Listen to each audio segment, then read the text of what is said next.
Hello everybody! Today we're playing some more Geometry Dash, part 4 to be exact. Dry Out. This is the level Dry Out. You may have noticed in the series I've been doing them in order: Stereo Madness, Back on Track, Apologise, and Dry Out.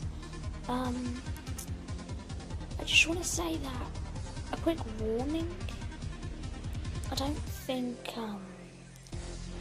wait, what? Upside down? Oh my god!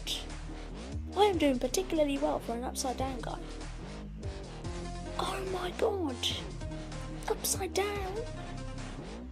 This is not a good level. Don't tell me that's in the next level. It is, isn't it? See that no look jump as well. Okay, flying bit. Calm me down. Upside down. Okay, up spike, spike, spike, spike, coin, Mr. Coin. And when I do close my eyes like that, I am actually squinting. I know that doesn't look like it, but I am. Clutching. Right, anyway, let's go. So, first attempt, upside down. Like and subscribe, 500 likes as usual. Bye.